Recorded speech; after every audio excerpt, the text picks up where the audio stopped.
왜냐하면 아니 감춰뒀던 비밀, 그 당시에 풍습이라든지 어떤 도덕적 율법적으로 보더라도 이건 문제가 반드시 있는 거예요. 자, 그러면 사실 예수님이 이 도덕적인 문제 이런 부분 때문에 말하는 말입니다. 사실 44절은요 사실 도덕적이고 어떤 법적인 문제가 있는 게 아니고요 이런 거예요. 제가 한번 다시 읽어볼게요. 천국은 마치 밭에 감추인 보화와 같으니 사람이 이를 발견하는 후 숨겨두고 기뻐하며 돌아가서 자기의 소유를 다 팔아 그 밭을 샀느니라. 자, 이 말씀 속에서 뭐가 기억됩니까? 뭐가 의미가 있는 거 뭐예요? 귀중성이라는 거예요. 천국은 마치 뭔가가 가장 귀중한 것을 발견한 거라.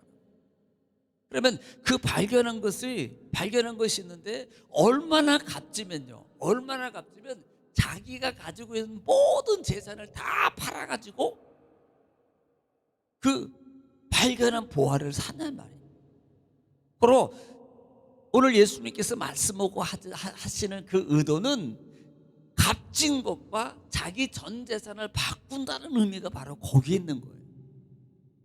네, 거기에 있는 겁니다. 자, 그러면 그 값진 것이 보화라 그랬어요. 그러면 그 보화가 뭐냐는 거예요. 그 보화가 천국은 마치 보화와 같으니라고 말해요. 그러면 그 보화가 뭐냐는 겁니다. 뭐 학자들은 여러 가지 의견을 분분하게 말합니다만은 제가 보는 견지에서 이 보화라는 단어를 한번 제가 볼게요. 이 보화라는 단어는 데사우로스라는 단어를 씁니다. 데사우로스. 이 말은 보물, 그다음에 보물상자, 금고, 또 하나는 저장 장소 등 여러 의미가 담겨져 있어요. 자, 그러면 지금 데사우로스를 단어를 쓰는데 고린도후서 4장 7절에 보면은 신약성경 고린도후서 4장 7절 말씀 보면은요. 제가 한번 읽어볼게요. 우리가 이 보배를이라 그래요. 본장에는 보화라 그래요. 오늘 보면은 보배를 질그릇에 가졌으니 이는 심히 큰 능력이 하나님께 있고 우리에게는 있지 아니함을 알게 하려 하심이니라 그랬습니다. 자, 본장에는 보화라 그랬고 고린도후서 4장 7절에는 보배라 그랬어요. 그런데요 이 단어가 똑같은 단어를 쓴다 이 말이에요. 똑같은 단어 데사우로스라는 단어를 쓴다 이 말입니다. 그러면 고린도후서 4장 7절에서 이 보화라는 의미가 뭡니까? 하나님의 말씀이에요, 복음이에요. 또 가장 더 큰 의미는 뭐예요? 예수 그리스도를 말하는 거예요. 예수 그리스도. 자, 지금 우리 13장이나 전장통에서 계속 강조하는 게 누굽니까? 복음하고 지금 약속으로 오신 메시아 예수 그리스도를 말하고 있지 않나 이 말이에요. 그리고 많은 그 당시에 유대인들과 바리새인과 서기관들이 그 예수 그리스도를 하찮게 여기지 않나 이 말이에요. 네, 값지게 여기는 게 아니에요. 그런데 고린도후서 4장 7절에도 이 보화라 그래요. 보배를이라는 단어가 본장의 보화라는 단어하고 같이 쓰고 있다는 말입니다. 바로 이 보화는 뭘 의미하냐 이 말이에요. 그 당시에 예수 그리스도 오신 메시아 예수 그리스도, 또 하나는 천국 복음이라 이 말이에요. 그런데 보세요. 그 전절에 보면은 감춰졌다 그래요. 감춰졌다. 천국은 마치 감추인 밭에 감추인 보화라고 표현합니다. 자, 여러분 감췄다는 말의 의미가 과연 뭐겠냐는 겁니다. 그 시대적 상황을 보거나 지금도 마찬가지예요. 여러 가지를 봅니다만 첫 번째로 볼 수 있는 게 예수님을 가리키는 거예요. 그 당시에 예수님을 감춰진 정말 비밀입니다. 십자가의 능력 아닙니까? 그분을 통해서 누가 그렇게 죽으심으로 말씀을 했지만 받아들이지 않잖아요. 그들의 모든 죄가 다 용서받고 영원한 우리나라의 천국이 영원한 천국에 하나님의 백성이 된다는 비밀을 누가 알겠냐? 이것이 감춰진 비밀의 보물이라 말입니다. 또 천국 복음이에요.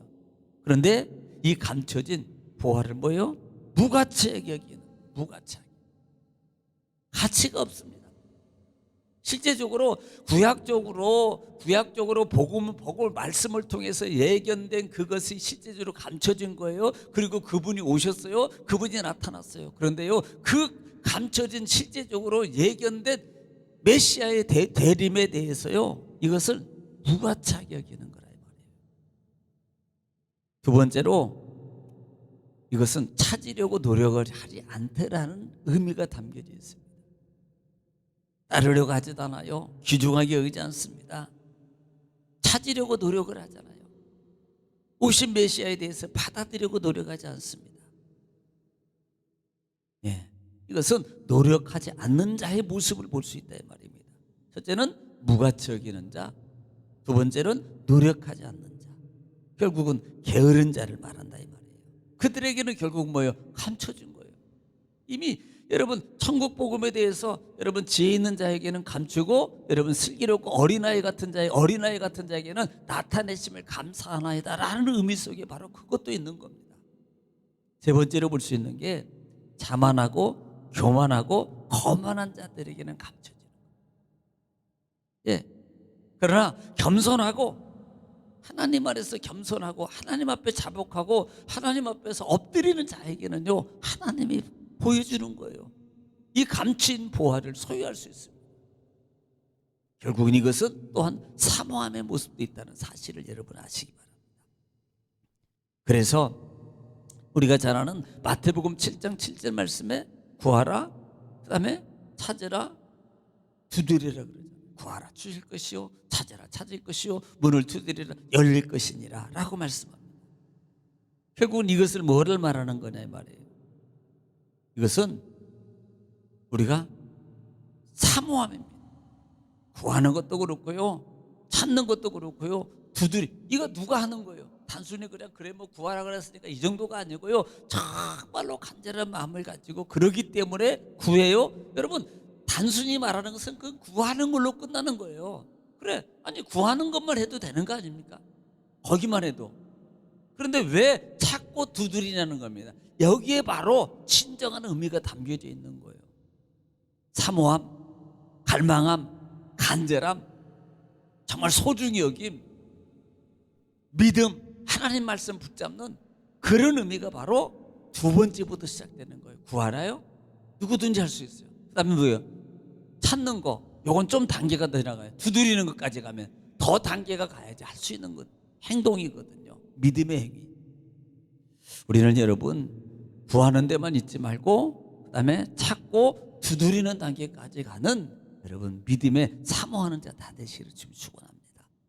그래서 오늘 44절 말씀을 통해서 바로 이 밭이 밭에 감추인 보화와 같다는 말의 의미, 또 그것이 귀중함을 여기고 모든 것을 다 팔아서 그것을 소유하고자 하는 영적 갈망함, 다시 말하면 땅의 것보다도 하늘의 것이 더 소중하다는 사실을 깨달은 거예요. 여러분 정말 그렇습니까? 땅의 것보다도 하늘의 것이 더 소중하다고 여러분 믿으세요? 정말 믿으세요?